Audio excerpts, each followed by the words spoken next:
All right, it's been a couple of weeks, but welcome back to the Mangalorian. Today we're covering Manga Volume 21, the beginning. Well, I guess it really started at the end of the last volume, but now we're going to Namek and now we're going to the Frieza Saga. So a couple of weeks ago, I did not feel well, and there was a snowstorm that hit Jordan, so we couldn't record. Then last week was a tragedy that befell Jordan's life. I talked about it in the community tab.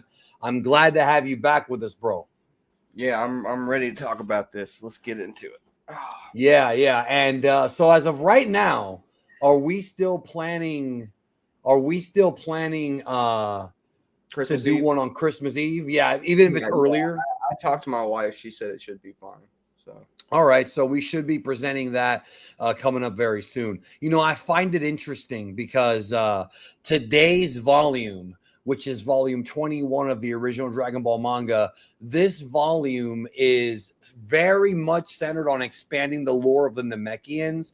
And the timing of all this is crazy because we were supposed to cover this volume 2 weeks ago. And Dragon Ball Daima, especially in the last week with the previous episode 10 has really given us a lot of expansion. You know, Piccolo talking about his father, who is Katatsu.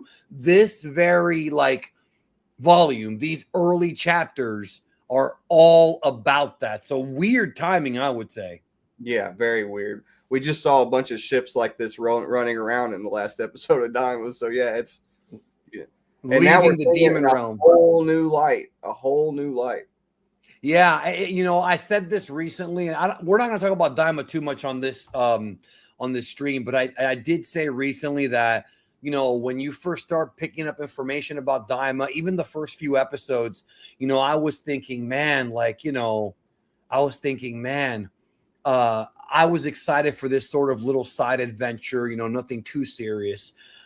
I didn't think that with Daima we were going to get the entire creation myth of the multiverse. Like that was so not expected, at all. That was came out of left field, man. Like all these new gods and Well, where the multiverse came from. Like I I'm don't mad think at myself. anybody thought Daima was going to do this. I'm mad at myself that I didn't see it coming simply for the fact that the Glen are the creation gods and the series has been so heavily centered around the creation gods. I'm kind of mad at myself for not like thinking that they would expand on the creation of the universe but it is really interesting for sure. Right. Now, let's go ahead and get started here. Chapter 244, A Spaceship Found. So, this episode or this chapter, I'm going to summarize it because we're not going to read every panel. After the fight with Vegeta and all the things that went down, Mr. Popo shows up because they're trying to find a spaceship to get Gohan and them to Namek so they can use the Namekian Dragon Balls to wish back Piccolo, Kami, and the other Z fighters. Mr. Popo shows up on his magic carpet because Mr. Popo, contrary to what some people may tell you, is not a racial caricature. He's actually based on an Indian god, an Indian deity. So that's why he has a flying magic carpet, very centered around Arabic or Indian mythology. And this whole thing gives us an incredible amount of backstory because they go to this place called Youngsabit Highlands or Youngsabit Heights. It's this mountain range, and what they say is this is the place that God landed. So this is where Katatsu's son, that is the nameless Namekian, the Namekian that existed when Piccolo and Kami were one being, first arrived on Earth in this ship. In this area, in this spaceship. So there you see it covered with that moss, which kind of looks like, again, not to talk about Daima, but it really looks a lot like what we saw from Demon World 2, sort of like these houses and these huts and these ships that are all decommissioned and all green and covered with moss. Yeah, and whenever they showed Shin's ship and a few episodes back, whenever we first found out he was from the Demon Realm, it was all covered in moss and stuff just like that too. But yeah, back then when I watched that episode, I was thinking, man, they're just like giving Shin the Piccolo treatment. But now, like it goes much deeper than that. Like any ship you see like that's from the demon realm. It's wild to think about. Yeah, well, they all look a little bit different. If you actually pause the frame when they're all coming out of the demon realm, there are slight differences, but both of them do look very similar. You know, it's like how the demon planes all kind of look the same, but not really. There's different types. I like it. I like it. Excuse me. This guy, Average Joe, says a lot of the video game fights take place in this part of Earth, or where Goku and Vegeta first fought. Not really. You are wrong about that. If you look at the official map of Dragon Ball, none of the fights take place in Yangzabit. The only time we ever see Yangzabit is in this chapter and in these episodes. We never see Yangzabit again. So that is not correct. Whoever told you that has misrepresented information. So here is kind of the backstory of Kami, talking about how he was, you know, he came to Earth. Now, notice it says he was waiting for his parents to return to him. That would imply more than one, but we know that Namekians do not have, I guess, what's it called? When it's a male and a female, like they don't mate with two beings or whatever. Yeah, Namekians are asexual. Yeah. Asexual. Yeah, I guess that would be it. They're not bisexual, whatever it's called. Anyways, I'm sorry, I don't know these terms that well. But it basically talks about how Kami / Piccolo was already tough as nails, no pun intended, because he grew up in this environment which nobody can live in. Right. So it's just interesting. You know, and I like how he talks about like how he didn't really remember much. And of course, the password to get in is Piccolo, which I always thought that was interesting because they explain that the word Piccolo means what, hope or something like that. It means something in the Namekian language. I don't remember. Well, I think it's kind of like this is like a Superman reference. I can't remember exactly what it means, but this is very similar to like when Clark Kent, you know, the S. Yeah, when he found he had to use his original name to like get into his base or whatever. It's the same thing. Yeah, it's really, really cool. Otherworld from Highball. Yeah, I knew it was something like that. It's been a while since I've seen this. But I do like this. I haven't read this part of the manga in a while. I do like this part of the manga when it comes to a lot of the lore.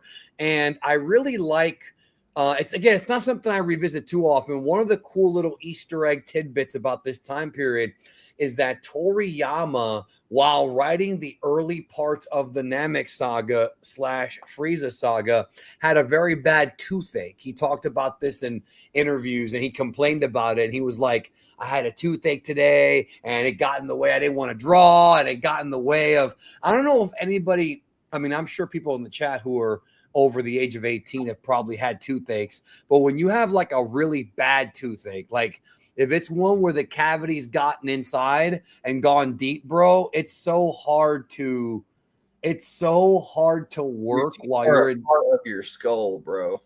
That ain't nothing to joke about. Like yeah, toothache sucks. Like it really sucks. And this man was still delivering a chapter a week, bro. Yeah. Put some respect on Toriyama's name, man. So she finds out about the password. Now she has to figure out like how to make this thing fly. And here we have more of the Namekian language. Again, I'm not going to read the entire thing. I do love this whole scene, how it blasts out into space really, really fast. I really, really enjoy that. And I love how Bulma's like, okay, this will do. Like it's an old ass ship, but it still works. Now, what's interesting, and this is something that Daima has added to it. What did the Supreme Kai tell us? Actually, was it the Supreme Kai? It might have been Glorio. No, it was Shin.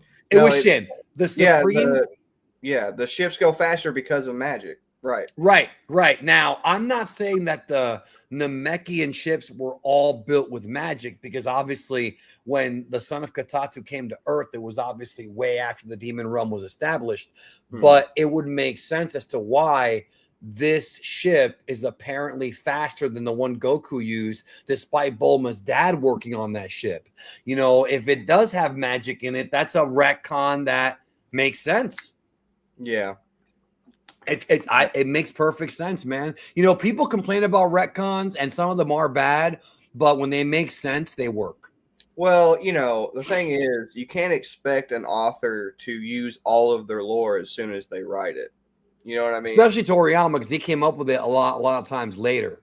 Yeah, I do think that he thinks about what he wants to do sometimes way ahead of time, but rarely can he ever actually. It's like, when Toriyama gives an interview, that interview hasn't been approved by Shueisha. You know what I mean? So whatever he No, he says, says whatever the hell he wants. I know, but what I'm saying is that doesn't mean what he says is actually what's going to go into the series, because he still at the end of the day has to run everything through his editor. So the information that you get from him in an interview is not the same as what you're probably going to get when it makes its way into the actual product at the end of the day. Let's get to some of these quick super chats here. Xavier, but I call him Javier because it's like that. If you guys watch Kai, do you watch it sub or dub? I would probably watch it subbed. I'm still not a big fan of the dub, and I mean, I would the dub for Kai is definitely more accurate. I mean, way more. That goes without saying, but like, I would still probably watch the sub. It's just a personal preference. I really enjoy the original voice actors. I'm a huge fan of Rio Horikawa and Nozawa, and like, I just love that cast. They're my preferred voices for the characters. So the fact that it's like subtitled is like secondary to me, Well, that's how I feel about Z, and I normally just watch the Z versions. I rarely watch Kai. I'm not going to say never, but it's very, very rare. Usually the only time I'll put Kai on is if I'm looking for a specific scene that I want to compare it to Z. But I almost always just go to Z because I have the entire episode library at my disposal, so I can just go to whatever episode I want to see. And in that case, I do watch it in Japanese. However, if I'm going to have Dragon Ball on in the background and it's going to be Kai, I'll probably have the dub on because the dub is a lot better. So The Kai dub is way better than the Z dub. From I'm Matt House, he says, no question, but I enjoy the show. Thanks, you two. I guess you mean our show. Unless he means Dragon Ball, which we all enjoy it. Joshua says, hey, Keith, just wanted to say I appreciate the hard work that you and Jordan. My condolences to your friend. Thank you. Just to give you some context, my buddy, he was a guy that I had played music with since we were a teenager. And he was also my nephew's uncle. So my brother had a baby with his sister. So he was more than my best friend. He was kind of like family because he was my nephew's uncle. Like, in a way, he was kind of related to me. But we were like childhood best friends. We had played in like bands together, played music together, recorded music together. So it did hit me pretty hard to lose somebody like that. But I really appreciate it. Yeah, especially so young. Like, that's anybody dying under like 70 is a travesty. Every time. Hoop Baby says, how do I find out what happens in February? You wait till February because I'm not talking. Departing for Planet Namek, chapter 245. We're back at Wukong Hospital. Some of this stuff is for sure, comedy stuff. But Bulma reports that she'll have the ship ready in 5 days. And basically, Popo can't go because he can't be away from the heavenly realm. So of course they're gonna bring, Gohan wants to go. There's actually a very important scene here when it comes to Gohan's character, because what happened was Chi-Chi was almost like forbidding. See right here. She's like, oh, now's the time for you to make a joke, Gohan. And he's like, no, it's not a joke. I want to go. And Chi-Chi's like, no, don't be ridiculous. You know what I mean? And he's like, no, I want to go. And then she's over here losing her mind. And then he actually tells his mom to shut up. Now, telling your mom to shut up in Japanese culture is an absolute no-no. To be honest, it should be a no-no in most cultures. And usually it is, especially the old school cultures. However, by the way, this hat right here is part of the Geekdom 101 merch line. So check out the Geekdom 101 merchandise in the description. Check the description. Yeah, quick. Goku, Broly, Vegeta. But make sure you get your hat. This is not part of the merch line. I'm just wearing this GT shirt because I want to. But him telling his mom, shut up. Like, he's basically saying, like, I don't care right now about, I don't give a damn right now about, like me being behind on my grades, which is really what a lot of this is about. Like, oh, you're behind the other kids. I got real problems, dude. I got to go bring Piccolo back. I got to go do something about this. You know, Yeah, he says it right here. this is one of my favorite Gohan trying to moments. protect the Earth against the Saiyans back to life again. This is one of my favorite Gohan moments because it goes against that narrative that a lot of people push that Gohan is a particular way because of his mother, which I've always thought was like absolute nonsense because Toriyama has made it very clear he wrote Gohan to want to be a scholar, regardless of regardless of the effect that Chi-Chi had on Gohan. Toriyama wanted to contrast Gohan to Goku and make him be a scholar. And a lot of people like to blame, Gohan's scholarly efforts on Chi-Chi. Chi-Chi has never had the kind of control over Gohan that people pretend that. The anime kind of made it a little bit worse. You know what I mean? Yeah. With that, with Chi-Chi being a dragon lady. Yeah. But like Gohan is his own man and has been like pretty much ever since his interactions with the Saiyans. And he's always been a nerd. I mean, look at him in Superhero where he's like, look at the ants. Like, he's always been a nerd, even independent of Chi-Chi. Chi-Chi did not embed Gohan wanting to be a scholar into Gohan. That is complete headcanon. It's made up nonsense. It's just something. It's written. You talk about this comment. Yes, it is written into his character. It is something Toriyama wanted for his character. He talked about it in an interview himself about how, as he was drawing Gohan, he treated Gohan like a real character. Like he literally said in an interview, "Every time I draw Gohan, I realize how much he hates fighting and how much he wants to be a scholar." So, like it has nothing. If it was Chi-Chi, then he would be listening to her right here. So you can't blame mommy. It's true. For he would be listening to her. Yeah. He only became a nerd during peace times. It's just an excuse people use to like try to say that like Gohan's a different character than he actually is. It's just an excuse. Well, I think the anime also added like levels of that being an issue. I did want to get to this Enigma music. Funny how Bulma's hair purple like Trunks' hair is blue and Super, which always confused me. Well, you know how you stop being confused, my friend? Go to the Geekdom 101 YouTube channel, go to the search, type in why is Trunks' hair blue? And maybe I did a video about it almost 10 years ago explaining why Trunks' hair is blue in Dragon Ball Super. So that video has been made. So, and I thought this was awesome because right here, even Oxy, like, he got you beat, Chi-Chi, like, and it's like, yeah, he's really becoming a mature, I guess. He's really becoming I don't want to say a mature man because that's not fair, but he's getting responsibilities, I think what happened, this is my guess, based on the context clues of the story, is that Gohan felt like had he been braver during the fight with the Saiyans, that maybe they wouldn't have died.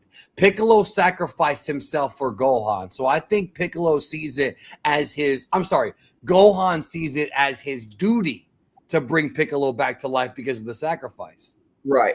I'll put it this way. If you can show me a statement from Toriyama saying that Chi-Chi embedded Gohan's desire to be a scholar into him, please do so. Actually, I would like to see that too. Because Toriyama has never said such a thing, and everything that he has ever said has contradicted that idea. So if you can find evidence of that, please. No, I think in the anime, I want to go back to that. The anime version the anime version is different from the manga. The anime version has a ton of extra scenes that were not in the manga that definitely imply that Chi-Chi had influence over Gohan. She definitely pushed him as a scholar. There's definitely that episode where the teacher's there and like she ends up like. But I'm saying I think a lot of people, because they saw the anime first and they recognized that, which I had this problem too for years. That's the Chi-Chi that they remember versus the manga Chi-Chi. She's way more demanding in the anime. Yeah, and I'm not saying that she doesn't want Gohan to be a scholar. I'm just saying that in terms of the author's intentions, Toriyama made his intentions very, very clear. So Yeah, You know, and plus Goku didn't have a mother either. You know, it's a different story. right, exactly.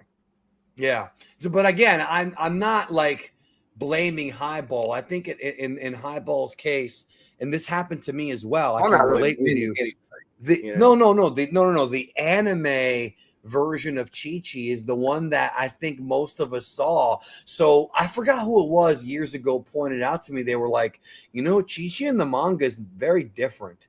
And then when I read the manga and tried to like, you know, sort of disconnect the anime, I was like, yeah, she's a lot less demanding. She's a lot less of a helicopter mom in the Yeah. manga.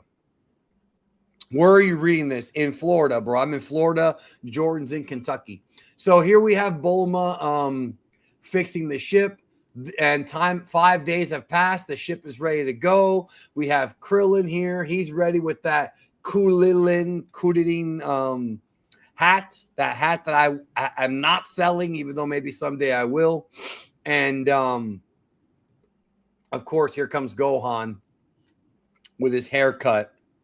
The infamous bowl cut. That well, actually, that's more like I guess that's more some like 50s style clothes, like Little Rascals era type stuff. Kind of probably something that Toriyama watched, bro. I don't know if it aired in Japan, but I would assume there were Japanese dubbed episodes of Little Rascals. Yeah, it reminds me of the crazy clothes they used to make those kids wear on that show. I do know that you'd be surprised. I found this out recently as to how many sitcoms, like American sitcoms, aired in Japan dubbed on television, where it's just like, you know, they air them on TV, like Full House and Family Matters and Perfect Strangers, and they'll be dubbed over by a Japanese actor. The lips won't match, kind of like when we get their stuff. And it's interesting. I didn't realize it was like that, but they actually have gotten, the Japanese have gotten more stuff made by America than we've gotten stuff from them. You know, there's many reasons for that, but we won't go into that right now. So they're about to take off. Away they go. Now, the anime has a lot of filler episodes, including, of course, the fake Namek arc, which I did cover in a video a long time ago called Is Fake Namek Really That Bad? There's also the infamous episode with the space children. I actually like that episode a lot because it's very Star Trek-y. None of that's in the manga. None of that. In the manga, they go from Earth directly to planet Namek. There's no stops. So there's no piss breaks. They pissed on the ship. Unlike Vegeta and Nappa, who had dysentery being in that ship for a year, these people had a bathroom on the ship. You know, which is funny because if Namekians can't take dumps, then they have to like redo the toilet to like be able to handle feces. That's a question for Toriyama. We can't ask him anymore, bro. That's a real question, bro. And that's definitely something he would probably think about too. Did you know whenever speaking of all that, did you know when they asked him like what like, of course, you know, I talk about how he studied Chinese mythology and Chinese culture at large, but one of the things that they asked him, like, what fascinated him about China, like when he came back from China, and he said it was their toilets, it was their sewer, it was their sewage system in comparison to Japan. He said he found it fascinating, and I thought that was really funny. I've never been to China, so I can't comment. I have been to Japan, though, and it definitely is something a little bit different. Doesn't the Space Kids ruin the repeal of Frieza? No, the reveal of Frieza? No, it's called foreshadowing. That does not ruin Frieza. Connor Burton Training says, jumping ahead, isn't it so entertaining to see Vegeta outwit the Frieza Force to collect the Dragon Balls? Also, Goku's first time on another planet. Well, other than when he was born, but you're right in that you're jumping ahead a little bit because that is next week. We'll be talking about that next week, the volume 22, which is a lot of the Vegeta, Frieza, Gohan, Krillin adventures and trading the Dragon Balls and whatnot. So that's coming up. This is all build up to that. This volume today will end with Vegeta confronting Dodoria.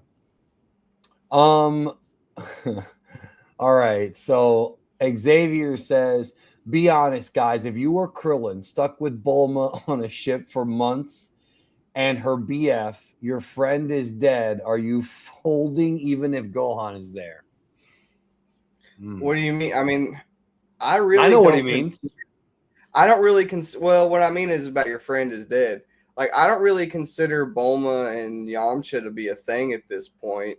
So Yes, that's so true. like, I mean, I'm, sure, yeah, I'd fold. Sure, why not? I think when I was in my 20s, I probably would. Now, probably not, because If I'm I've Krillin, learned. I'm definitely gonna fold because Krillin, Well, that's he ain't true. got Krillin. No, you're right about that. Krillin is a virgin, bro. So yeah, that's a good point. But see, well, that's what yeah. I was gonna say is that in my age now, I've already had enough. I've already had enough of the pink in my life. Not saying I don't want it, but I've already had it, and I've already had it from somebody who had BPD. So when you have BPD, when you get laid from a BPD, bro, not only does that take years off your life, it also makes up for any sex you've never had. Like after I had sex with this BPD a multitude of times, we did it so much that like the next 10 years are covered. Okay. It's true though. It's true. Hey man, you know what? That's sound logic. This is going to continue to Daisy's theory about how all my exes are mentally fucked up before me, not after me. I'm the one that's mentally fucked up after those relationships. All right, chapter 246, Vegeta revives. So here we have, of course, Bulma dressed like Ellen Ripley. That's where they got that outfit from. Again, this type of temptation for Krillin, I can understand why. No, it's not bipolar. It is not bipolar. It's borderline personality disorder. Google it. We're not going to go into a scientific explanation of that here. All right. So this whole like mental training that Krillin and Gohan do here, the anime scene is so cool. It's so like, Yeah, I love that scene. Yeah. I love Image it. Yeah, training. I love it. And so basically, they're talking about Vegeta, like, oh, he got all banged up and this and that, Excuse me. And then Bulma says he's not someone you want setting his sights on Earth. And then, of course, we now go to planet Frieza number 79. 18 days after Vegeta left Earth. Remember, though, Dragon Ball Super told us that there's only 22 planets in the universe, even though Frieza has over 79. We know this from the original manga. I think that might be a Toei thing. Maybe. There might be something. Yeah, that might be something that the Toei thing. So here these guys are playing some Star Wars like game. Here comes the ship landing. Of course, it's Vegeta completely battered. I mean, he just took a pounding, no pun intended, on Earth. They put him in a rejuvenation tank. He's out of it. He's got a Zenkai. He's naked right there, but don't worry about it. Huh? He doesn't grow his tail back. No, he does not. Puts on his pants and he's like, all right, we're going to have to go and handle this shit. He wants to go to planet Namek. He already has that determination to go get those balls before the Earthlings do, before Frieza does. So, Kui is there. And Vegeta, first, the big takeaway from this is that Vegeta does not need a scouter anymore, which means that Vegeta has learned how to sense ki. And that is kind of a big thing. Now, here we have the introduction of our first Frieza Force member, not including Vegeta and Nappa, and that would be Kui. Now, I really like this very short look into Vegeta's life in the Frieza Force. This is something I like really, it's not much, but it's something that I like really appreciate. It's just like seeing him get to walk the halls, go back, get healed. It kind of gives you an idea of what his life has been like outside of his interaction with Goku and Earth and stuff, I really like that. Yeah. You forgot Raditz. Well, who doesn't forget Raditz, bro? But okay, so this whole thing is that Kui's basically been like Vegeta's rival in the Frieza Force because they have around the same power level, and Kui's kind of been like a bully to him in a way. I don't know if this was already Toriyama's sort of. I don't know if at this point Toriyama already knew that Vegeta would end up being an anti-hero, but the fact that he's introducing an annoying character that Vegeta will eventually kill, I mean, he knows that. It's almost like he's introducing Kui as sort of somebody who can take the place of Vegeta as someone who we don't like. Now, the reality is, if you look at the history of Vegeta's character, he became really popular in this arc because when he fights alongside the good guys, albeit temporarily, and against the bad guys, it was sort of like an edgier anti-hero, and those anti-heroes always get over, bro. They always get popular. Part of the reason, I was just reading an interview from Toriyama recently about Vegeta, and he said in that interview that he wanted Vegeta to, no matter what, retain his villainous spirit. Like, even if he became a good guy, like, he wanted him to have, like, his villainous spirit. And that might be why, is because he did get popular through kind of being that anti-hero-esque character. But something else really interesting, I don't even know if you know this, but, like, I also read that Toriyama, when he was initially drawing Vegeta, imagined him as, like, a 20-year-old. Which is just, like... I don't remember that. Yeah, I just learned this, like, I think, like, a week or two ago. Because he did an interview for like this really it wasn't a super popular magazine, but it was like a magazine for indie manga artists, and he told this woman that was doing this interview that whenever he drew Vegeta, he imagined him as not only younger than Goku, but around like 20 years old, which is crazy to think about. I don't remember that, but I don't doubt it. You know, yeah. There was a time maybe about 10 years ago where I read every Toriyama interview I could, but I don't remember everything. I remember some, but I don't remember everything. This question's cute right here. He says, love from the UK. Did you ever like our version of DBZ, the Ocean dub?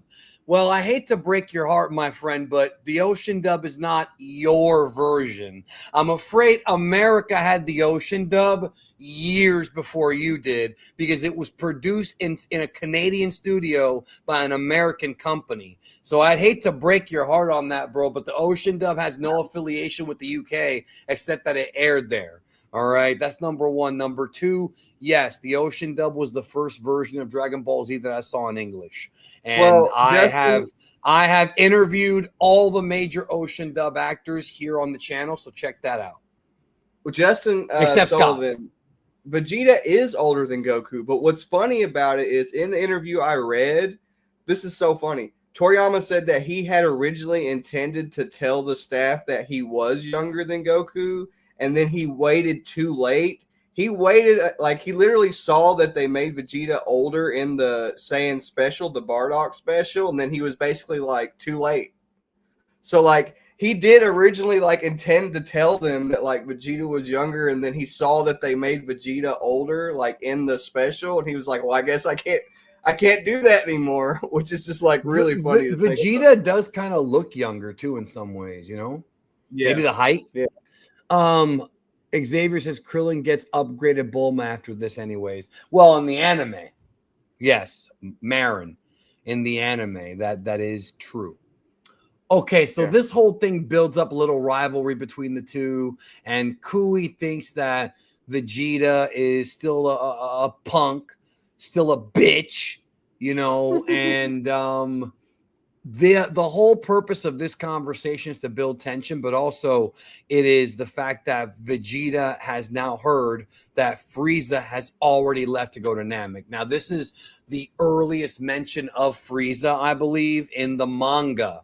Anime had a couple of extra scenes I talked about already, the whole root of evil stuff and all that. But now by name, Frieza has been mentioned as being somebody who already took off because he listened to the scouters. So Vegeta is going to take off himself on a ship to go to Namek. Now what Toriyama's doing here very smartly is that we have Gohan, Krillin, and Bulma, who, as of this manga panel right here, have made it to Planet Namek. in 34 days. And then we have Vegeta on his way. So that's already going to be a problem. And then we have Frieza on his way. Now, they haven't gone into how strong Frieza is, or they haven't really told us that yet. But the bottom line is that the idea is that Gohan, Krillin, and Bulma are going to have to contend with multiple bad guys now. Well, what I like about this is it's almost setting up Vegeta's version of Goku's childhood adventures. Like, a lot of people don't look at it that way, but like, No, I don't look at it that way. Elaborate. Like, well, Vegeta is getting ready to go on his own first hunt for the Dragon Balls, just like whenever Goku was a kid and he had to go on his first hunt for the Dragon Balls. He's even going to have like the same companions as Goku whenever he was a kid. He's going to have Krillin and Bulma, right? Okay. I thought you meant Vegeta's hunt for the Dragon Balls. Yes, this is Gohan doing what his dad used to do. Well, it's Vegeta's too. That's what I was saying. Like, they're setting it up to where like Vegeta's hunt for the Dragon Balls is like a parallel to Goku's, because he's doing it because he wants to be immortal, and his attitude going towards getting the Dragon Balls is the exact opposite of Gohan's and Goku's. So it really is kind of like set up to like contrast like both the characters to Vegeta. It's really well done. Oh, yeah. I see the Gohan thing, though, because if you remember, during specifically, and we've talked about this in previous Mangalorians, specifically if you go back to the Pirate Cave chapters of the Red Ribbon Army, it was Goku, Krillin, and Bulma. So now it's Right. Gohan taking Goku's place. Right. But they're all very close to Goku because you've got Goku's first friend he ever made outside of his grandpa, which is Bulma. You've got his closest male friend and really his best buddy and his son. So I like that the adventure continues with people that are close to Goku without needing Goku to be front and center. And Dragon Ball Z, the Z portion of the manga, Toriyama had already told a huge arc with Goku. So if you notice, if you're reading the Z portion, the Toriyama had to always come up with ways to keep Goku out of the fight. He does it in every single arc. First, he dies in Saiyan Saga. Here he's on his way to Namek, and then guess what happens? He ends up getting his body beaten up in the Ginyu thing. He gets put away again. Then he comes back to fight Frieza. Then he has the heart virus in the Android Saga and in the Cell Saga, and then he is in the Room of Spirit and Time training with Gohan for the second half of it. And then the Buu arc, he's dead again, comes back to life, then has to leave again, then comes back at the end. He always had to come up with ways to keep Goku out of the fight. Yeah. And I definitely think that Gohan and Vegeta having their own hunt for the Dragon Balls to parallel Goku's is the point of this entire arc. Because Gohan literally gets his potential unlocked because. But that wasn't the entire point. That's not the entire. Well, it's not the entire point, but it is part of the point. There could be multiple points, but it is part of it. Yeah. But like the Elder, look at how Vegeta's hunt for the Dragon Balls parallels Gohan's, right? So when Gohan meets the Elder Namek, we haven't gotten there yet. So should we talk about that now? Or should we wait? Okay. Well, this is just a very quick thing. So like Gohan essentially is like approved by the Namekians, and so is Krillin. They're like, we like you two, right? Like we approve of you two. Whereas like they talk about it over and over and over again, and you'll see that as we're reading the chapters about how they look down on Vegeta's way of doing things and who he is as a character. So I definitely think that like they're kind of setting up what the Namekians appreciate about people who use the Dragon Balls and what they don't appreciate about the people who use the Dragon Balls, essentially, right? Because you've got an example of both of those things in this hunt here. And Frieza as well. Yeah. Right? Well, this is the chapter 247, Dark Cloud Swirled Over Planet Namek. This is the chapter, Frieza. We are introduced to Frieza. This is the chapter. So they land on Namek. That's a beautiful shot right there. There's actually a part at the end of the if you watch the Daima ending animation that looks a lot like this. It looks remarkably like it, actually. Probably a purposeful Easter egg. And so they've arrived, and she has the Dragon Balls. And guess what? They actually work. How weird is it that the Dragon Radar actually can detect Dragon Balls despite them not being the Earth ones? That's kind of like, I will say that's I don't think somewhat. it's I don't weird want to at say. all. I don't want to think say it's weird at lazy all. writing, but it could have been expounded upon more. I don't think it's weird at all because I think the Dragon Balls are all like made out of the life energy of like you know, the Namekians who make the Dragon Balls. Like I think they all have a very similar energy signature, so they're all Apparently. they're probably like all basically the same thing. Even though they're made by different people, they're all basically the same object. So it wouldn't shock me at all, to be honest. But it would be something that it'd be cool if they did like explain it further, like why it works that way. But Yeah, it's just science fiction you're supposed to just buy into because Bulma's a genius. It's like how she yeah, created a time machine somehow. Like it's yeah, just Bulma in many ways is the most important character in the entire series because that's she true. creates the Dragon Radar and the time machine. Like she's the most useful character. Because you could have anybody really be the main like fighter because there's so many fighters, but Bulma is the brains behind the operation, and her family of characters kind of is that. So they're on Earth, right? And I love this scene in the anime. It's just as good in the manga. They see the ominous foreshadowing of the space pod arriving, and they're looking at it like, "Wait a minute, is Yeah, that we Vegeta?" recognize that. Yeah. Yeah. Look at Krillin freaking out like, we're not going to have a peaceful trip. See, they thought they were just going to go there, get the balls, make the wish, and go home.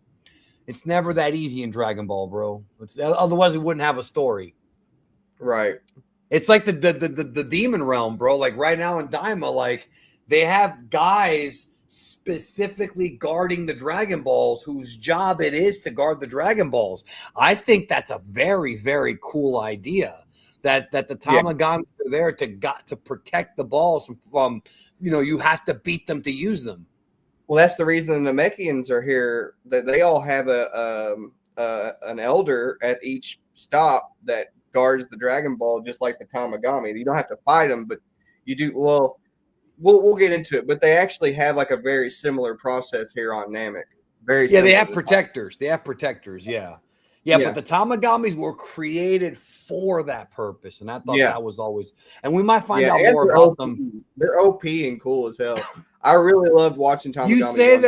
You say that they're OP. I think they're awesome, but a lot of the fandom thinks they're not OP because of Tamagami 3 being like beaten by Kid Goku SS2. But again, Tamagami 3 would wipe most of Dragon Ball Z. Yeah, and it just seems like the alloy they're made out of is like special for some reason. Like, Well, I mean, Tamagami survived the elbow and the blast, so yeah, he's definitely durable. yeah, So I love this shot right here, Frieza, you rotten bastard. I won't let you cheat me out of the Dragon Balls. He's got the scouter and he's trying to see, like, basically trying to find Dodoria and Zarbon. And here's why he has the scouter. He has to lower his ki so that he doesn't get spotted. right. That's what it is. Yeah. And then here we have that's this scene of Roshi on the phone, which is going to go into something we're going to see later. Here it is. I thought that was later. Bulma with her satellite that happens to go across the universe back to Earth. Again, sci-fi. You're just supposed to buy it. Here comes another Saiyan space pod. So now they know that, okay, we might be in real trouble. Then when that Saiyan space pod lands, now Toriyama begins to turn up the dial on the drama. We cut to this Namekian village and Namekians being laid out. And then here's our first panel, our first look at Frieza, who, it's funny to me. People start talking about how Majin Ku is a joke design and this and that. Frieza doesn't look that scary from this picture. No. At all. He's a little runt. And Dodoria is very wacky looking. Dodoria is very wacky in there. Yeah. But the whole thing is he makes people look goofy to sometimes subvert you. You know, Yeah, and sure. sometimes, yeah. So this is our first introduction at Frieza. Frieza talks about that apparently Vegeta is after the balls as well now, so he's not going to be on our side. But notice that Zarbon's already got a couple of them. Dodoria's got 2. So Frieza, because he made it on the planet first, already has 4 balls. Kui is now here. So chapter 248. I don't think Frieza looks goofy, but I do think that if modern Dragon Ball saw Frieza's design, they would probably throw a fit. Yeah, I don't think any of them look goofy, even though sometimes they do. But modern Dragon Ball, again, bro, if Majin Buu was the villain now with the current internet climate, everyone would be losing their mind. Oh, this is stupid. It sucks. Like, you know. Yeah. People don't let shit play out. So, chapter 248, The Mysterious Strangers. We're introduced to a lot of new characters, new villains mostly. And then this is actually going to lead to Vegeta's confrontation with Kui. Meanwhile, Krillin and Bulma, basically, they have to lower their key so they don't get sent. So this becomes kind of like a bit of an espionage mission because they have to get around the planet and get the balls without being spotted by the enemies. Yeah. And I love how ghoulish these first enemies look that these 2 guys. Yeah, they don't, I mean, they're aliens obviously, but they also look like something you'd see in a Halloween film, you know? Like I don't know. It's just it's a cool little mix of like monster and alien aesthetics, you know? Yeah, no, I like it because the guy on the left there is like a barbarian type. I mean, there's actually a monster in Dragon Quest that looks just like that, so it doesn't surprise me. And the dude on the right's kind of the Crypt Keeper type of vibe to him. Let me get this super chat from Justin. He says, interesting fact about Frieza, Akira Toriyama actually inspired Frieza off real estate speculators and his editor at the time. Yes, I know. It's you're thinking of loan sharks is what you're thinking of. Not real estate speculators, it's loan sharks. The ones that would loan people money and charge them high levels of interest. That's where he got the idea for Frieza because Frieza was doing that with the planets. Right. Also, Toriyama said that all the different versions of Frieza wound up reminding him of some of the nightmares he had as a kid. So that's always a cool thing. If you want to know more about Frieza, I did do a history of Frieza video on the channel. And we do go into that. I did a it's an older one. I may have to go back and do another one, but like a more modern take on Frieza with all the new information we have. But with Black Frieza and all that, like that story's far from over. Yeah. So these guys are not Saiyans. They're just aliens, and they're not that strong. I actually enjoy this scene quite a bit because me too. Krillin and Gohan right there just power up. Then they realize, oh my God, we're fucked, literally. Not literally, but you get what I mean. And Krillin and Gohan come in, bam, bam. Just it's a perfect subversion of like expectations because like well, you know, it's that really, it's one of those really cool tropes where they look small, like 2 of the characters will look small and less intimidating, and then they just turn out to be like way more powerful and just like completely dominate the monstrous looking enemies that they're facing. Like, yeah, it's a really cool little thing. And they give each other the thumbs up, bro. But that triggers the scouter. Beep, beep. Wait a minute. Something's going on. And they're over here like, well, maybe the scouter's broken. You know, they were about 1,500. And then Frieza's like, don't worry. Now, something that gets lost in translation, even in the Viz manga, but something that Chris Ayres put into Frieza's performance that I want to talk about here that everyone needs to understand about Frieza. When Toriyama was writing the manga in Japanese, the way that Frieza speaks, and this is very difficult to translate because it's a different alphabet than what we use over here in the West. but Frieza actually speaks very formal. So when you hear Chris Ayres doing that sort of bourgeois, like sort of semi-British accent, oh yes, well, Vegeta, my friend, like that kind of sort of regal type of talk, that's the closest approximation to it. Frieza is a very interesting character because he's very, very, very polite to everyone, but that just covers up the fact that he's secretly a piece of garbage and a psychopath. But he's kind of like Hannibal Lecter in that he'll come to you very open and very polite and very, oh, this is a nice guy, you know, like people in prison do. Oh, this is a nice guy. Then they push up on you. Then if you don't give them what they want, then you're in trouble and you see the real side of them. And that's something like people don't understand about Frieza that gets lost in translation. It's not the fans' fault. It's just something that you understand when you start studying Toriyama's notes and the Japanese manga, and you talk to people who have read it in Japanese, they all tell you that. So Xavier says, do you guys think if Dodoria and base Zarbon had teamed up, could they have beaten Prince Vegeta who killed Kui and Dodoria, or would Zarbon still have to transform? Zarbon, I think, still would have had to transform. That's what I think. That's my guess, though. K Cruiser, I hate to break the tension, but honestly, who else misgendered Frieza when you first saw him in the anime? I kept thinking it was an old lady. That's because he was voiced by an old lady named Pauline Newstone and later Linda Young. Here's why I never thought that Frieza was a woman, because I listened to these things called pronouns, and when they refer to Frieza as a he or a him, I'm like, oh, it's a man with a feminine type of voice. Why the Ocean dub chose to make that decision, I'll never know.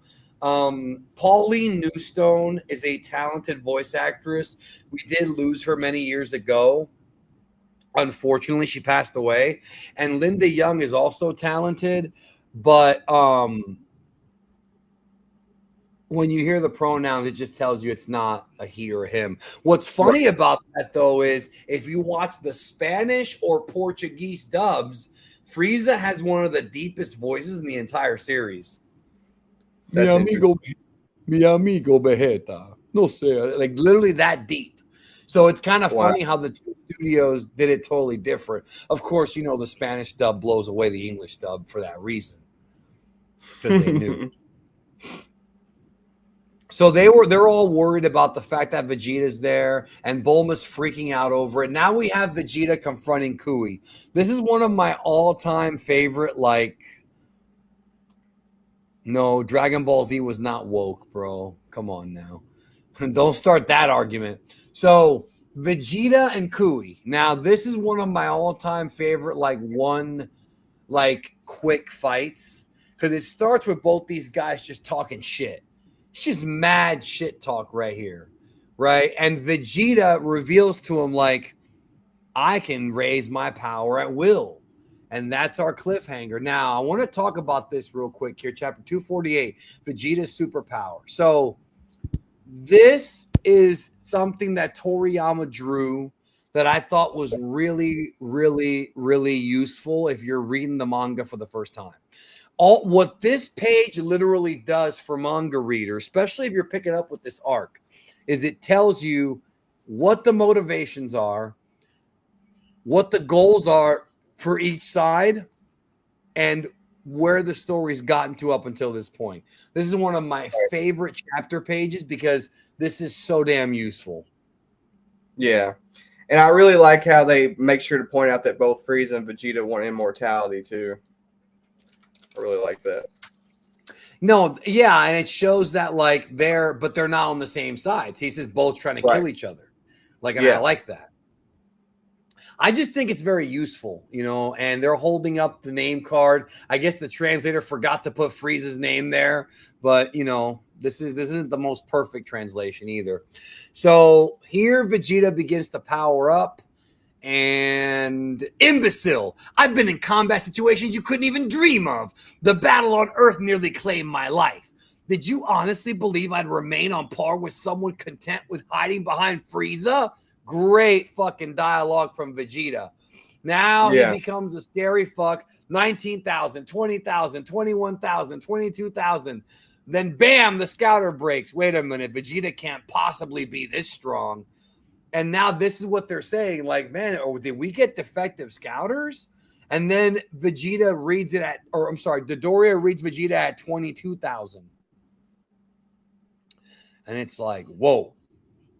Like, wait a minute. And then he's saying, well, is it really malfunctioning? It's saying 24,000. And then these over here freaking out. Like, Vegeta's rating at 24,000 is the real deal, all right. He just did Kui in without breaking a sweat. Did we miss Vegeta killing Kui? Wait a minute. I don't think so. I don't think so. Well, he said that a little early, didn't he?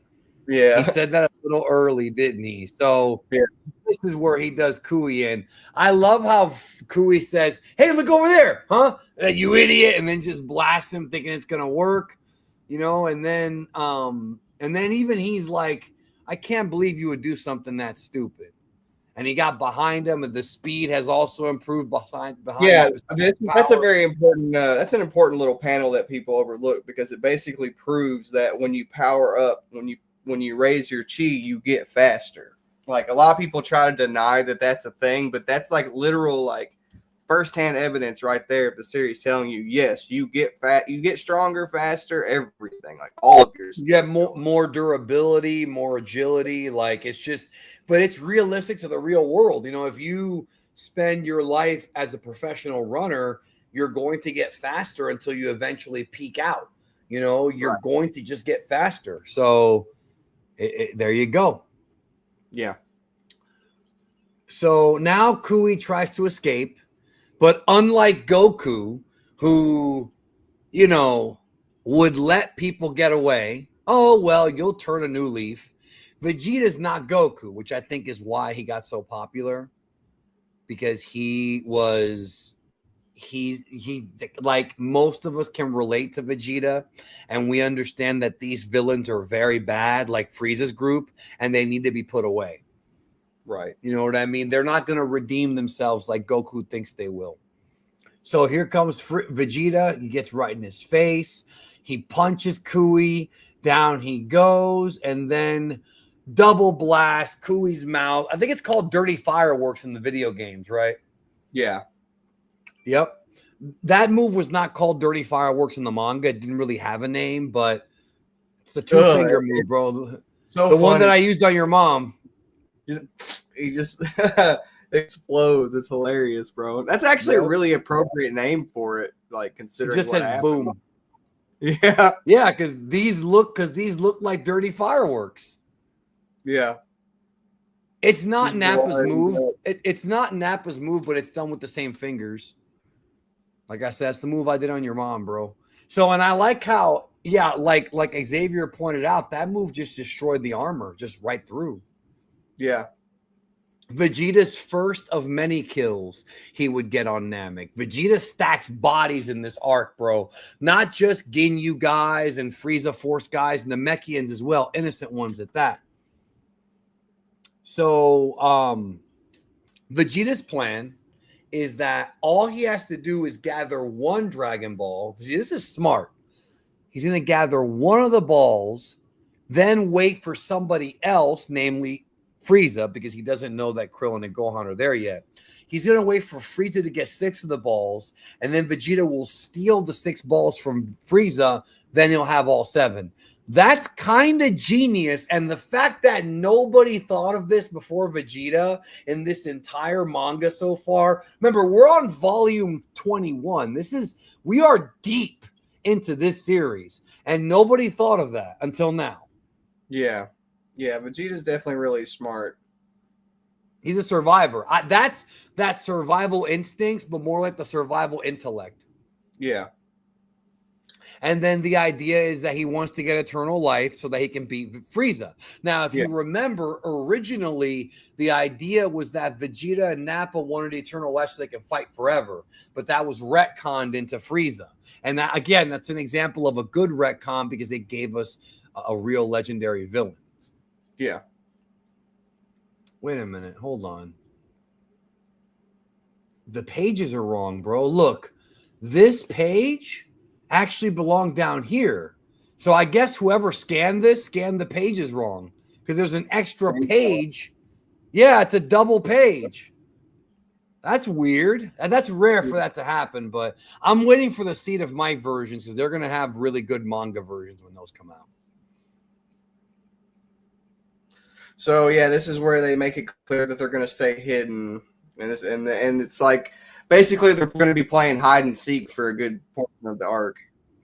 It's smart though because when you're dealing with people like Vegeta and Frieza, like who at this point were stronger than Krillin and Gohan, you just got to sneak around, do it the old-fashioned way, you know? Yeah. Chapter 250, Son Goku revived. I love that art. Very simple. Sometimes just the one shots of Goku that Toriyama draws, just those by themselves are dope. Like just that. Yeah. All right. So this is where they hide in the cave. Now remember, Bulma's got capsules. So that's hold on. We got super chats here.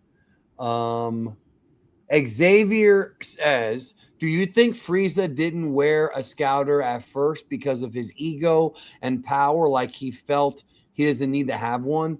I think the reason why he didn't wear a scouter is because he had Dodoria and Zarbon with scouters. So they would be sort of like, it's sort of like how if you've got navigators and guys that are going to be with you who have scouters, why do you have to wear one? That's maybe they're not comfortable.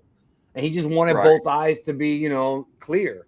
If I had better eyesight, I wouldn't wear glasses, even though I think I look better with glasses on.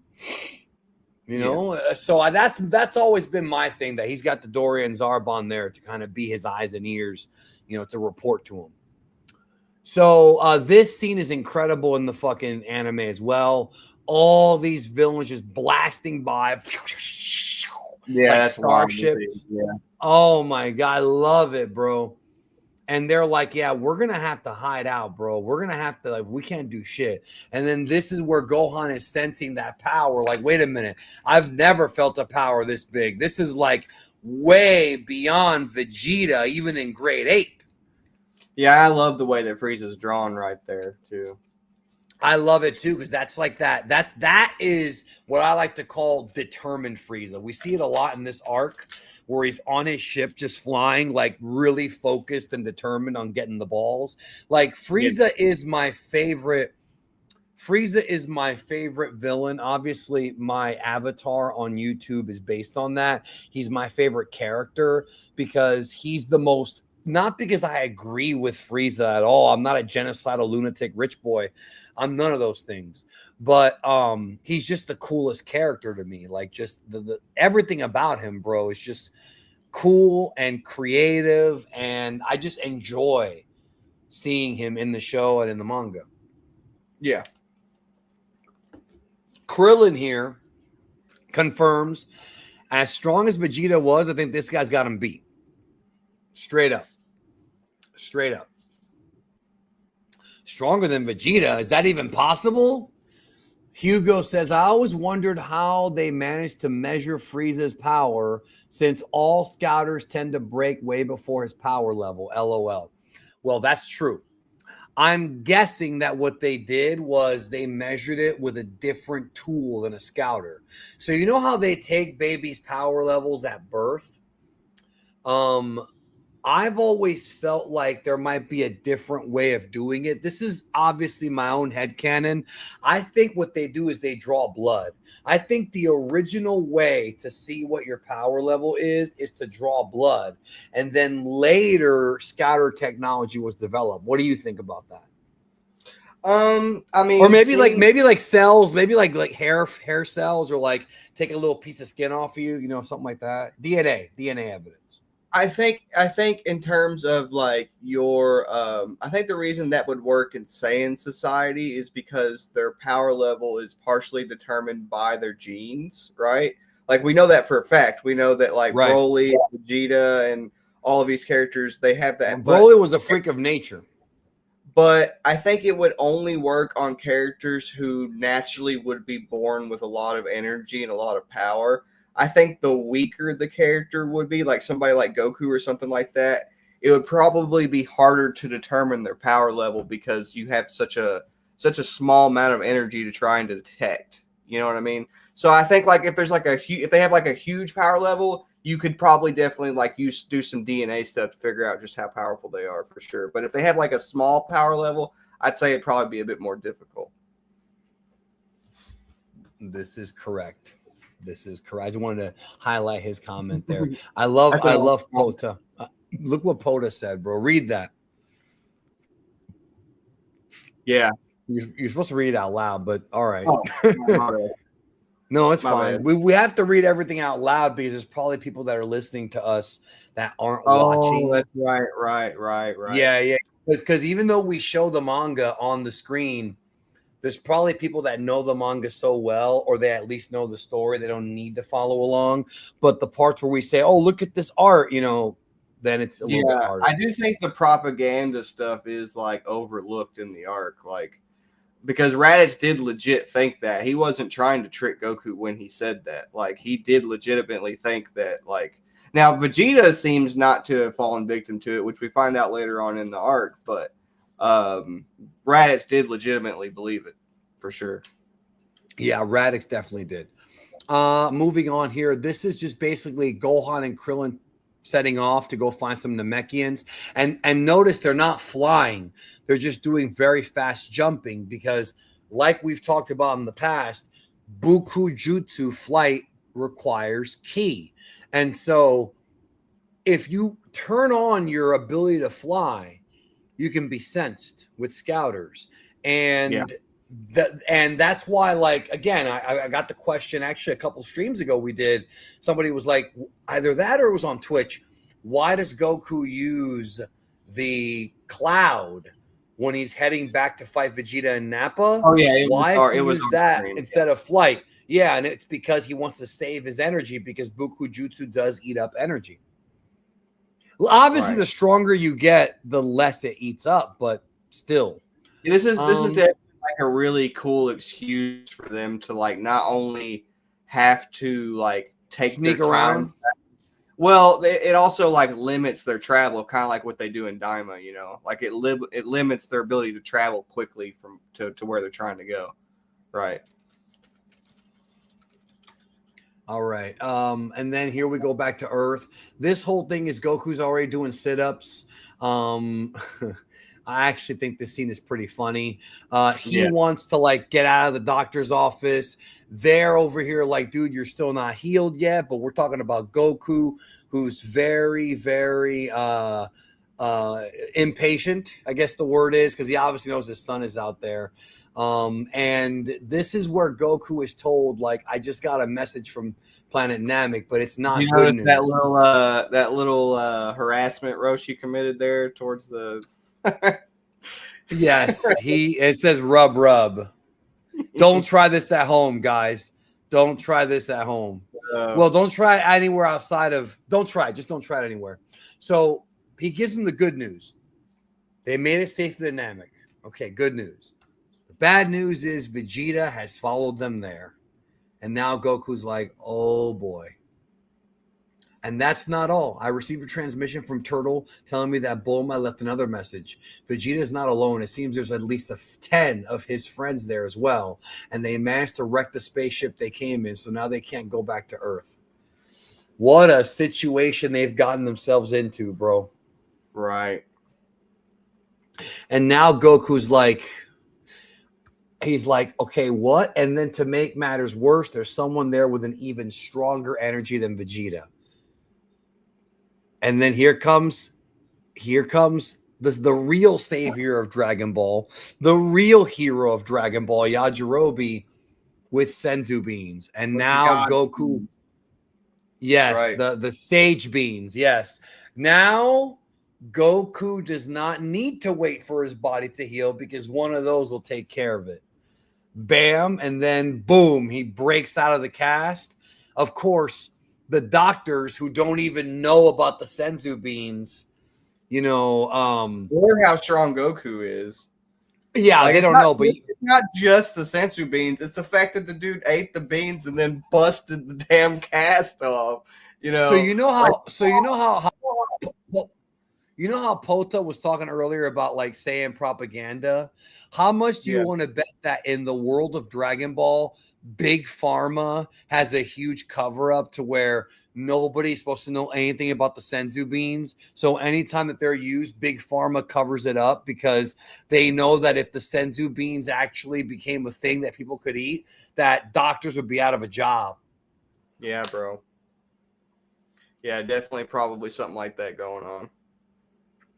I like how Goku Kaiosama sent me this from the other world. So he's got, hey, a new doji. I'm ready to go. I love it, bro. Goku. I love how excited Goku is too to get back on that adventure. You know. Yeah. That's one thing I appreciate about Daima. How Goku's like in wonderment over all the stuff he sees, like you know how different the demon realm is. Yeah, he doesn't like being bored. He's like a little kid in that way. Like if he likes seeing new things, going to new places. Like I love that. Yeah, that's true. So this is where Goku reveals that even though Raditz' ship was destroyed, his ship that he came to Earth in is working fine. This contradicts a filler scene in the anime where Piccolo destroys Goku's ship. So when they got to this part of the anime, they were like, oops, it is a plot hole in the anime, not in the manga. Not in the manga. So it's not the same thing. Right. I love how he's like, well, I'm off. Here, Kintoon, and the doctors are freaking out, and off he goes. He didn't even have to sign out. This is a very important panel here, what Roshi says right there. Go for it. He says, so what happens is Yajirobe's talking about how he's excited to go basically face his doom. And this is like a reminder of what we saw from Goku at the end of the original run, the original Dragon Ball manga run, which we just finished here recently. Except now they're framing it around his Saiyan blood. So before it was like his pride as a martial artist. Now they're saying that like when his Saiyan blood, like we saw with Vegeta, when his Saiyan blood kicks in, that's all he thinks about is like his next strong challenge. So it's a very important. Saiyan blood is a biological version of being a competitive martial artist. Yeah, for sure. Yes, Volk fanboy, I do remember you. You came on it wasn't that long ago, it was a month. He's like, oh, it's been a long time. He was on the stream when I was playing Sparking Zero, which was last month. It wasn't that long ago. Yeah, it wasn't that long ago. So here comes Goku, right? And look at this. There's someone even more incredible than Vegeta. He's fucking got a fucking Goku boner, bro. That is Goku boner flagpoles at full salute, bro. Chapter 251, Son Goku Spaceship. Another great cover art. Goku arrives at West City. He talks to, of course, Bulma's mom flirts with him because she's desperate for young Dick. And because she's always like that. And this is his ship now, which has been rebranded, rebuilt. It's bigger than before. It's got the Capsule Corp. I don't know when I'm going to do the Jiren story. Maybe this week. I don't know. Capsule Corp logo now. And, of course, the big story is that he forgot to put the stereo in, but he'll be all right. Man, I think it's really cool, like how they like kind of point out that this is like not only was Goku affected by Earth, but his ship was as well.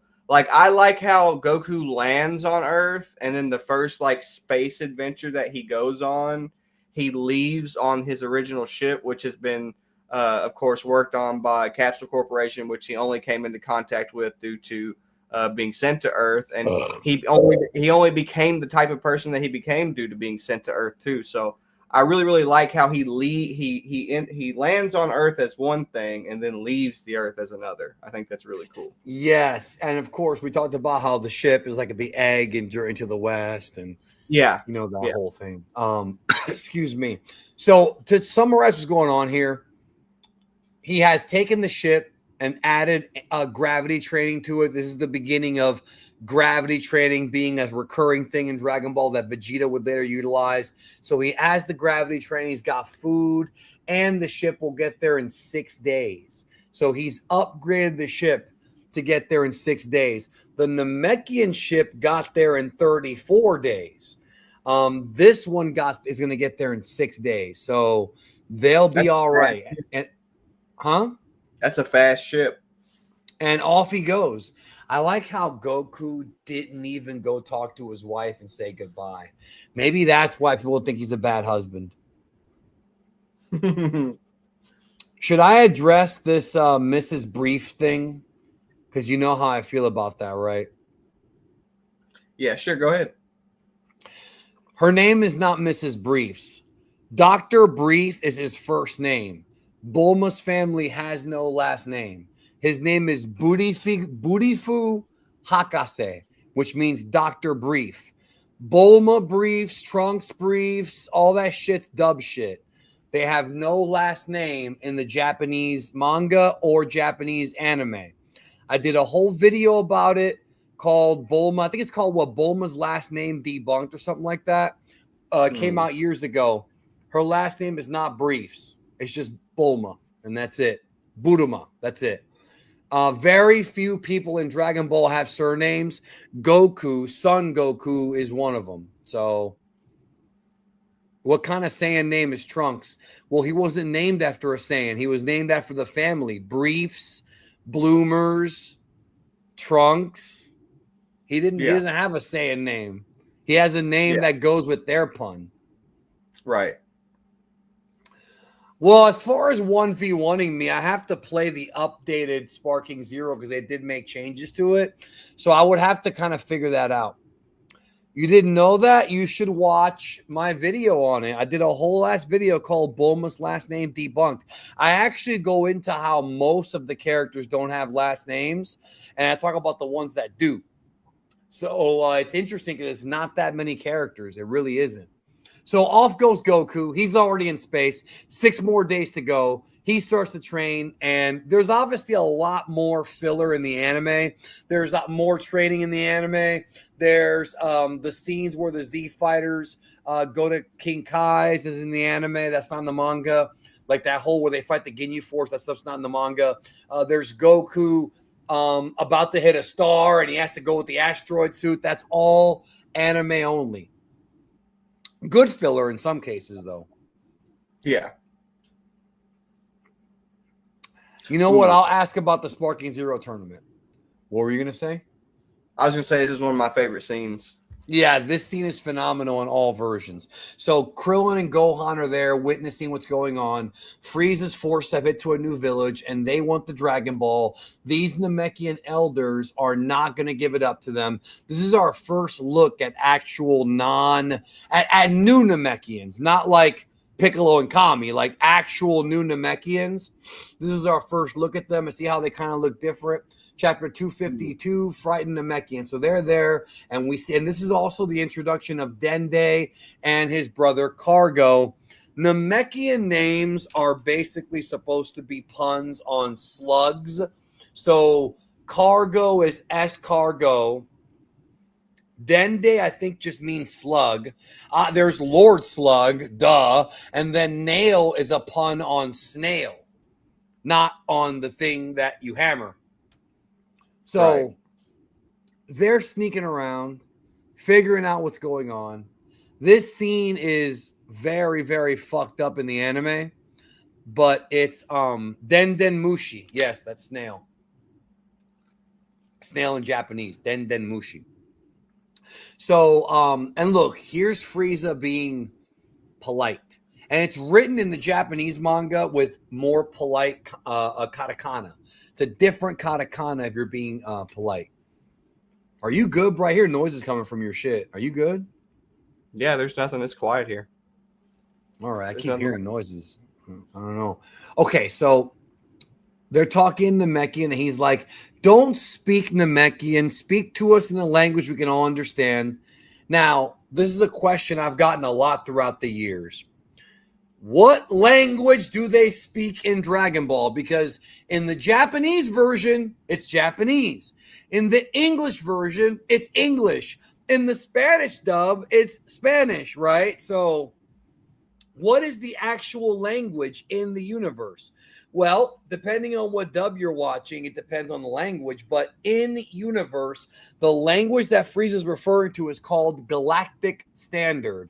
That was, I think, explained in Daizenshu 7.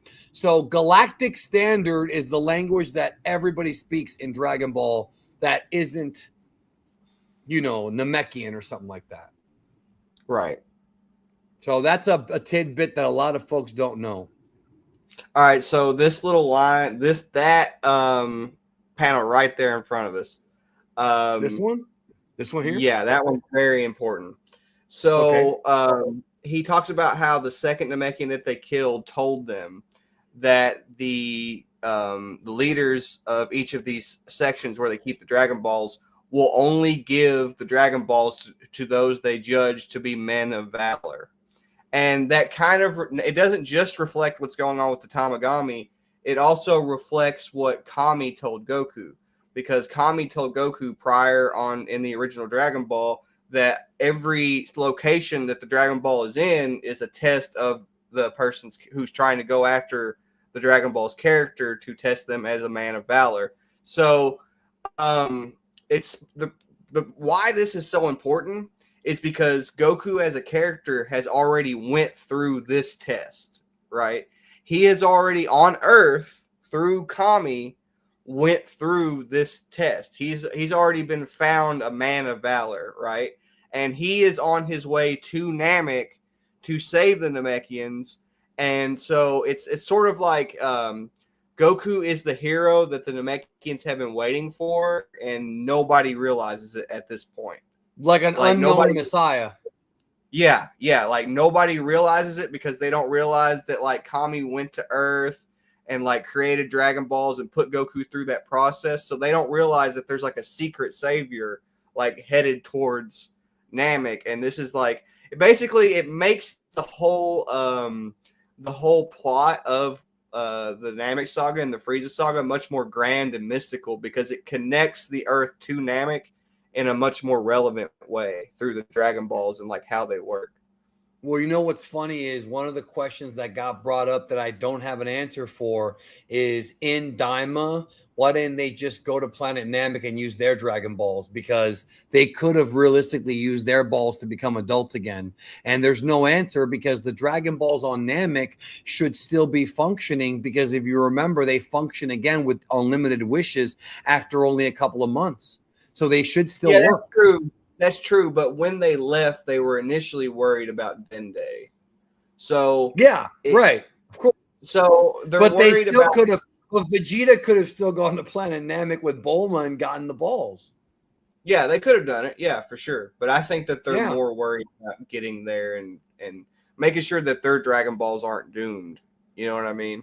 One thing I found very interesting about the last episode. Do you remember that episode where Goma is talking about how we need to take care of Dende because he's going to make us new Dragon Balls, right? Yes. And then episode 5.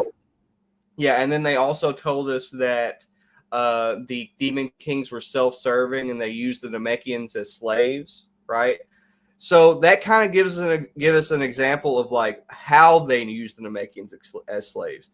They use them as slaves because not only can they do magic, but they do alchemy and they can make Dragon Balls. So that means that the beings, and you'll probably notice this is a trend in the demon realm. Anytime they make like a living creature, they make them to use them as a tool, right? Whereas like in the mortal realm, they're like, no, we want them to have free will.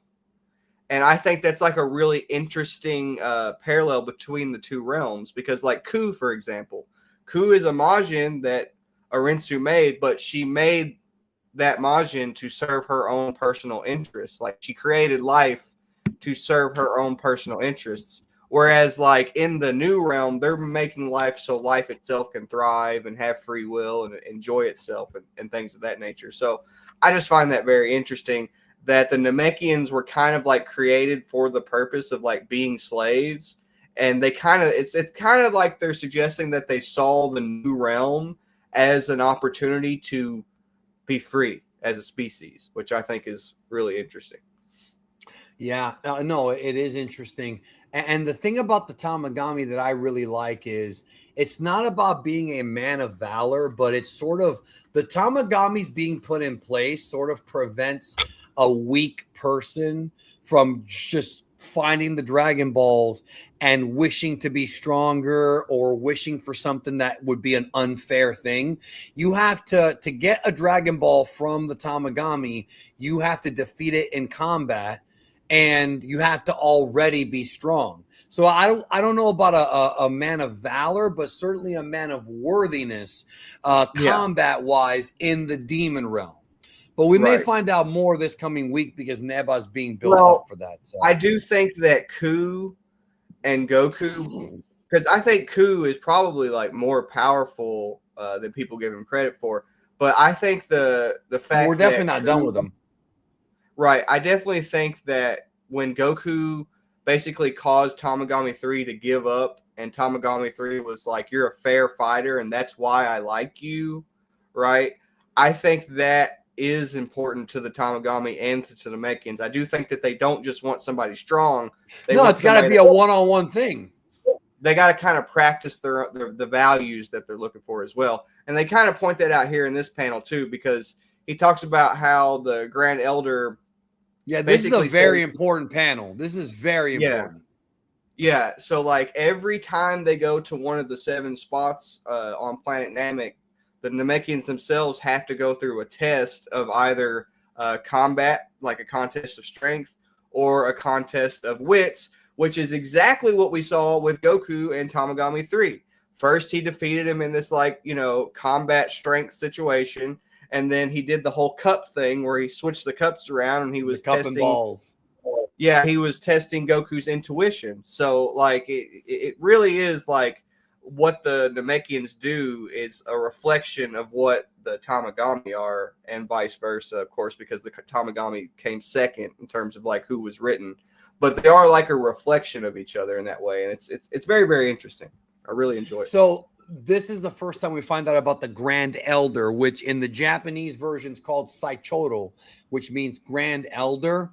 In the dub, they call him Guru for some reason, but in the Kai dub, the correct dub, they call him the Grand Elder. Now, the Grand Elder is the Namekian version of what Kami is to Earth. He's the creator of the Dragon Balls, but he also has the ability to give birth, and he's birthed tons of Namekians on planet Namek. He's like the mother and father of the entire species. So clearly the Grand Elder either came from the demon realm directly, or he's the lineage of the demon realm Namekians. Like whoever the Grand Elder's creator was, and then their creator, and then their creator. Because when you're analyzing Dragon Ball Daima compared to this lore, you have to remember that what happened with the demon realm creating the multiverse happened millions of years before Dragon Ball. Because if you remember, the Grand Elder, the old Namekian, was trapped in the Z Sword for 75 million years. The only way for that to have happened is if the demon realm events of the multiverse happened way before then, because he's a Kai.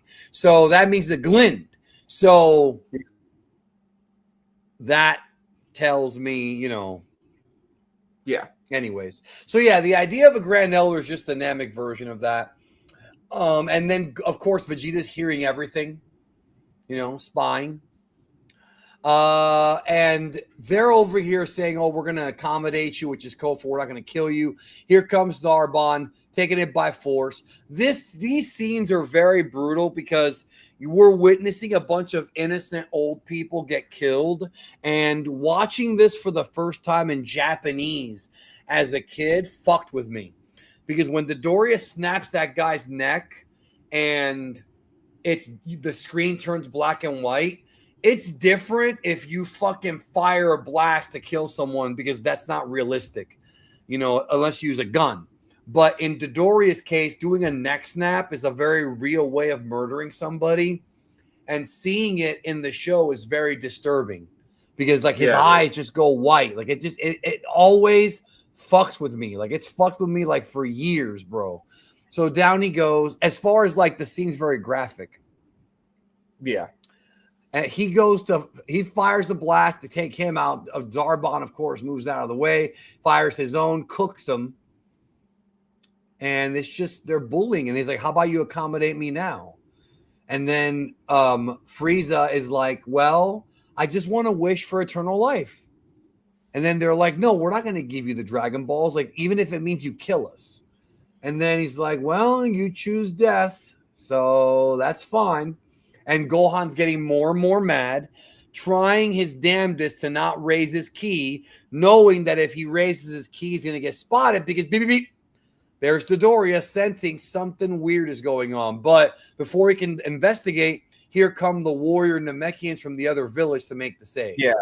And I would say that those Namekians right there are the ones who try to go through these tests and use the Dragon Balls in times of like dire need.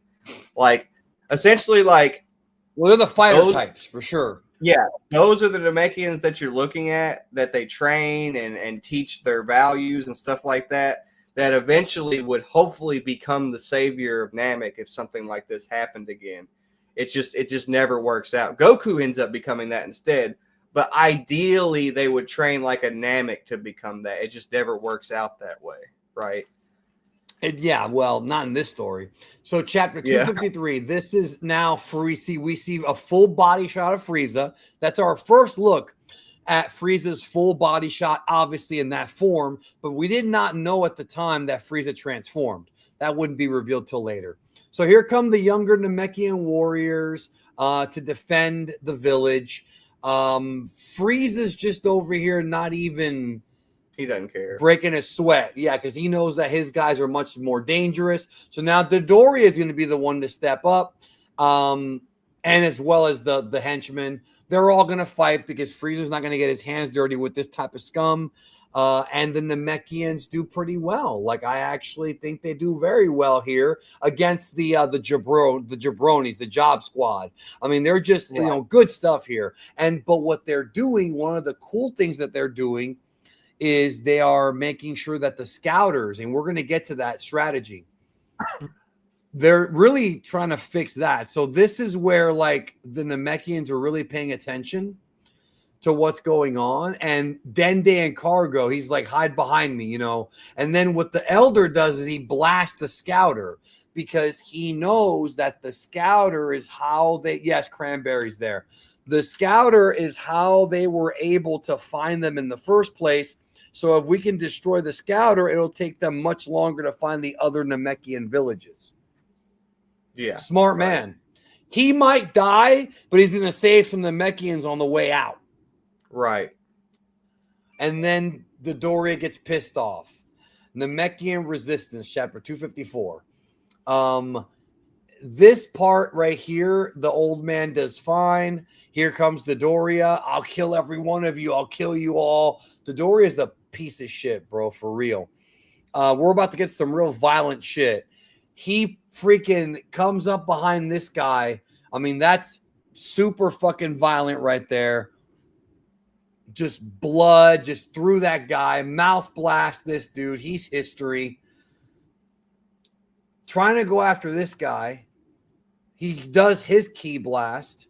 Dodoria is not phased. At this point, the fights in Dragon Ball are going to be, like this. Lots of ki, lots of explosions. Yeah, pandemonium.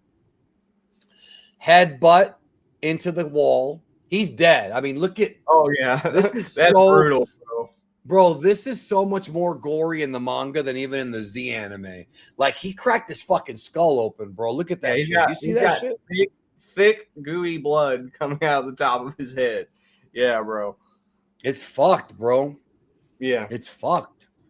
I mean, it is. And these are innocent people, bro.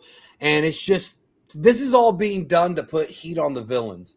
We are supposed to read this and hate them. And, they're killing old people. And, well, we'll get to what happens here in just a moment. Look at that smile. That's such an iconic smile from Frieza.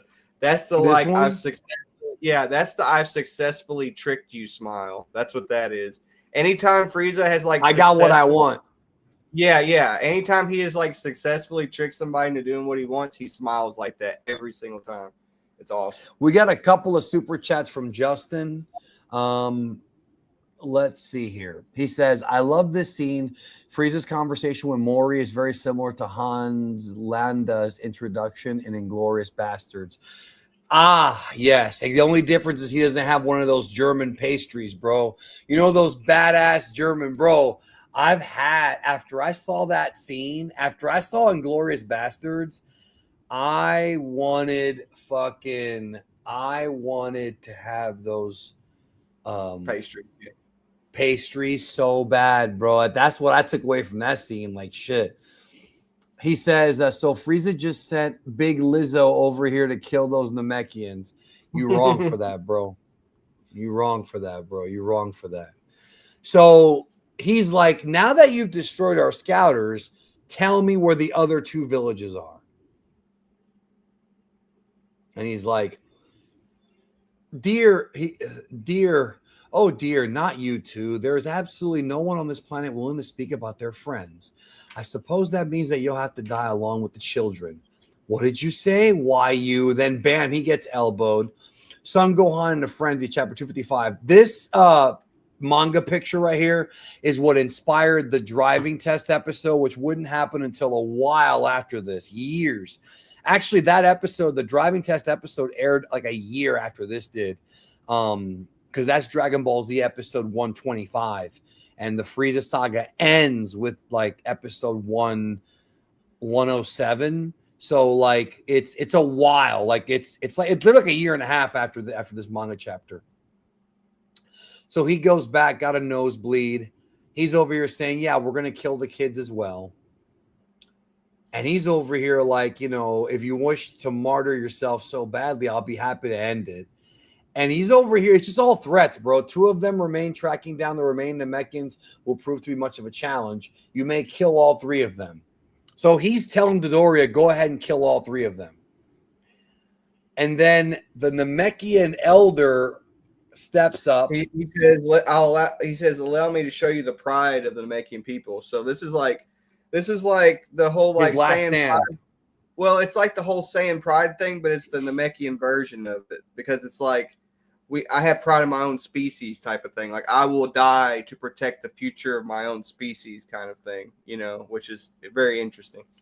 So Dende and Cargo, who have still not been named yet, are running away. Frieza fires a finger beam and it goes right by his head and blasts Cargo. So in the manga, Frieza's very first kill that we see is that of a child. Talk about getting heat, bro. Talk about getting instant heat. The first killing, not the second, not the fifth, not the 20th. The first murder is of the child. Now, in the anime, they changed it. In the anime, Dodoria killed Cargo. Interesting choice. How do you feel about that? I've done shorts about it. How do you feel about the anime making Dodoria kill Cargo, whereas in the manga it was Frieza? I mean, they're both probably going to be the same in terms of like how evil they are. Like Frieza and Dodoria are clearly equally as evil, but I do think that Frieza being the one to kill him is more impactful in the sense that, you know, it does bring more heat on Frieza. But at the same time, I really do like that it also kind of makes, whenever you see Gohan attack Dodoria, it makes it more satisfying in the anime to see him like immediately get clocked after he takes out that kid by Gohan. You know what I mean? So it's either way, it's done to give a lot of heat to the villains, but it's also like brutal, just brutal shit. And Gohan, who's close in age probably to Dende and Cargo, you could say Namekians obviously age differently. And Cargo's dead, just smoke coming off his body. Gohan's pissed off. Here comes Dodoria, and here is that neck snap. Just absolutely brutal. He pukes up the fuck. I know that's not blood. I thought it was blood. In the anime version, they did it even more violent, just completely just fucked. And look at his fucking mangled fucking corpse, bro. So much for that pride of yours. With 2 or 3 chapters here early in the Frieza saga, Toriyama has put instant heat on the villains. We didn't really see Vegeta and Nappa killing innocent people before they went to Earth. We saw them obviously when Nappa nuked East City. We saw that. But Toriyama, from the earliest part of the arc, is showing that these are just as bad, if not worse, than Vegeta and Nappa. Toriyama is really, really good at putting heat on the villains. I think he's a pro at it. Yeah, he is. Especially back then. Back then more than now. Now, not so much because everything's an interquel. But back then, everything had stakes. Dende scared for his life. And then here comes Gohan. That's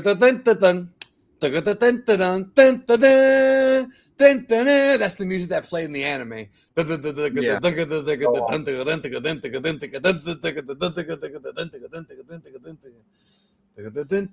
He comes in. And then Frieza's like, huh? What? Boom. I love it.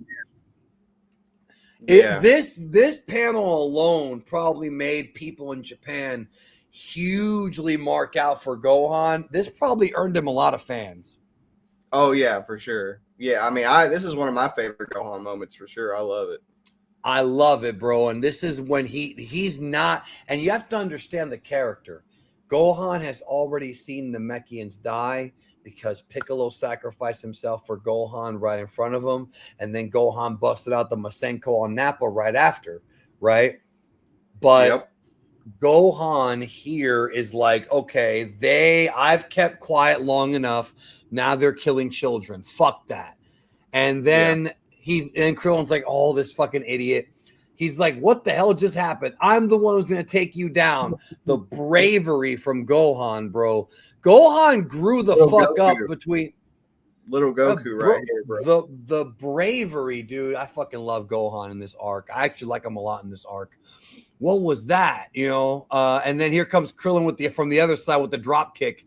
He fucking hit him with a flying drop kick. And that hurt him. It might not be enough to kill him, but that hurt him, bro. Like, yeah, Dodoria's not invincible. You dumbass, get out of here quick. So off they go. And he's like, wait a minute. They don't appear to be Namekians. And this is now like, okay, we got other visitors. So Frieza is like yelling at Dodoria, telling them, go after them. He starts to chase after them.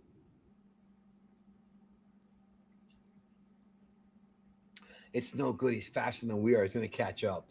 Who could they be? Chapter 256, A Deadly Pursuer. More of that driving stuff.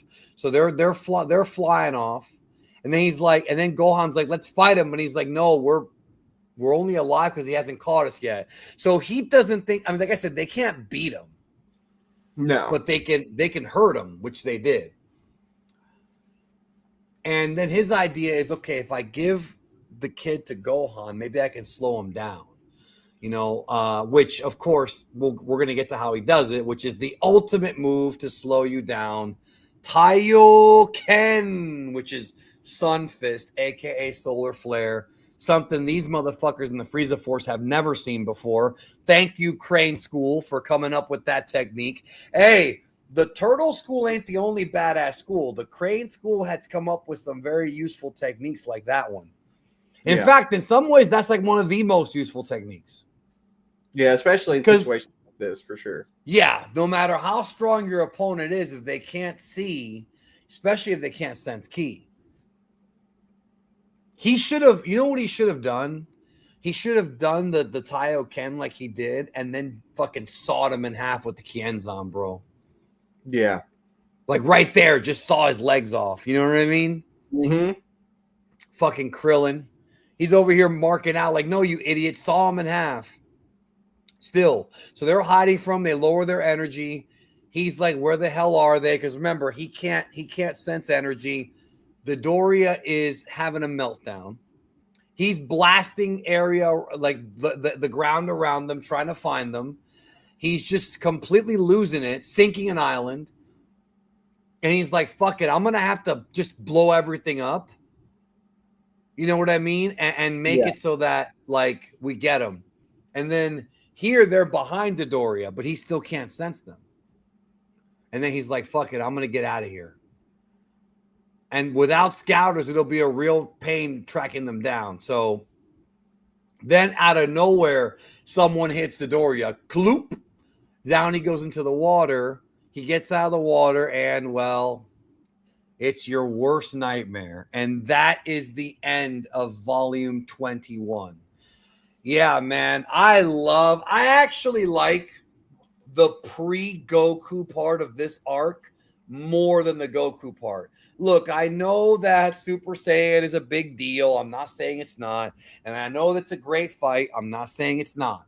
But I just enjoy reading the early parts of this arc more than the latter parts because there are so many moving pieces. You got multiple factions. You got Vegeta hunting Frieza's men.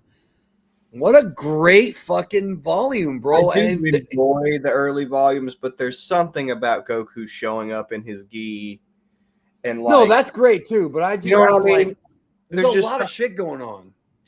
There's just, every time I read this manga and we get to the part where Goku lands on Namek and it shows him standing there with his gi, like the symbol in the every anime version is amazing.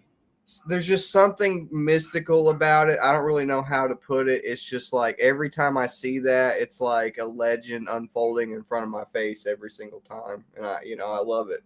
Like I can't get enough. I mean, yeah, I'm not denying any of that. I'm just saying that it's fun because Goku's not there to save the day, and they have to run and hide. Yeah. They have to go find people. They have to use their brains, not their power. And so Gohan and Krillin are using their brains more than their brawn. Meanwhile, Vegeta's the one going up behind them, killing all the guys behind them.